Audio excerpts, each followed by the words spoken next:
그 국민의힘도 그렇지만 이제 한일 정상회담 후폭풍으로 대통령 지지율도 떨어지고 있는데요. 어떻게 보십니까? 이게 뭐 국정 동력을 되찾을 만큼 역전시킬 수 있는 방안이 있을까요? 이제 용산에서는 이제 징용 대상 발표하고 이제 한일 정상회담을 하면 거기서 어느 정도 좀 브레이크라도 최소한 잡지 않을까. 문제는 뭐냐면 거기서 오히려 그 추가적인 악재들이 좀 쏟아지다시피 했어요.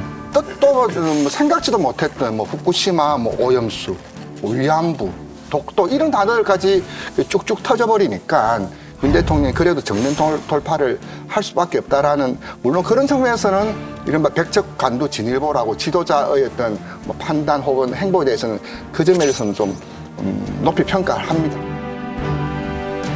노무현 대통령께서 또 추진하셨던 한미 FTA라든지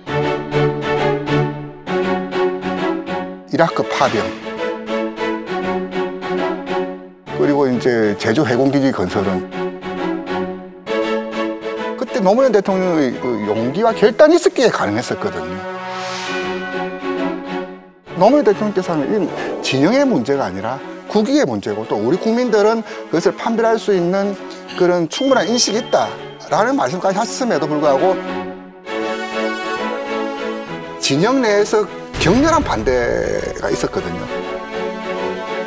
10여 년이 지나서야 그때 그 수가 유효했고 그때 잘했었네라는 건데, 뭐 윤석열 대통령도 아마 정권 출범하고 이제 1년 지나서 뭔가를 좀 정리하고 해야 될 시기에 밀고 나갈 수 유일한 힘은 뭐냐면 국민 여론, 국민 지지를 등에 업고 가야 되는데, 그래서 국민 여론 지지에서 이미 식어버리고 꺼져버리면 나머지 일은 어떻게 할 것인가. 이거 하나로 해서 다른 것까지 연쇄적으로 연쇄 반응이 일어나는 이 점을 윤 대통령께서 너무 가벼이 생각하신 거 아닌가.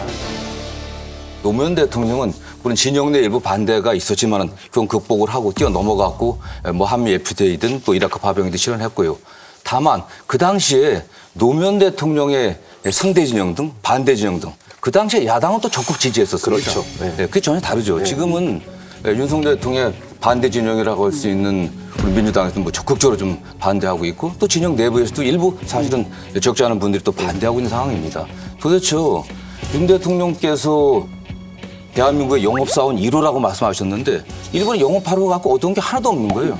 도대체 왜 이렇게 급하게 일방적으로 또 굴종적으로 했는지 전 이해가 되질 않습니다. 제가 볼 때 이제 대한민국의 여태까지 위대했던 대통령은 한일 관계를 우리 국익 상승의 기회로 굉장히 잘 활용했다. 예를 들어 뭐 박정희 대통령 당시에는 아마 여론조사가 뭐 없었지만 80~90%가 반대했을 거예요. 그게.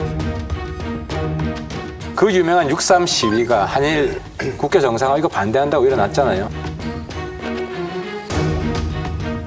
하지만 그 돈으로 우리가 경제 지금 선진국의 기틀을 닦았고, 그때 5억 불 청구권 자금 받아가지고, 그리고 김대중 대통령도 그때 일본 문화 개방한다고.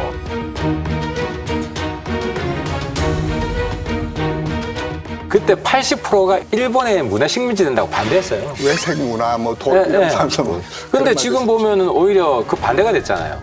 한류가 일본을 지배하고 있지 인류가 외색 문화가 한국을 지배하고 있는 게 아니거든요. 근데 저도 이제 외교관들한테 물어보니까 주고받기를 하나만 더 받았으면 이걸 덜 먹었을 텐데 그 왜 못 받았냐? 이거는 기시다 정권이 너무 약해서 그런 거예요. 윤석열 대통령보다 더 약체예요. 일본은 개파연합 정치잖아요. 그러다 보니까 자민당 내에 아베파는 기시다보다 훨씬 더 우파예요. 더 극우예요. 별로 찬성을 안 하고. 그러다 보니까 큰 선물을 못 주는 거예요. 그래서 제가 뭐라고 그랬냐, 이거를 대일 햇볕 정책으로 접근해야 된다.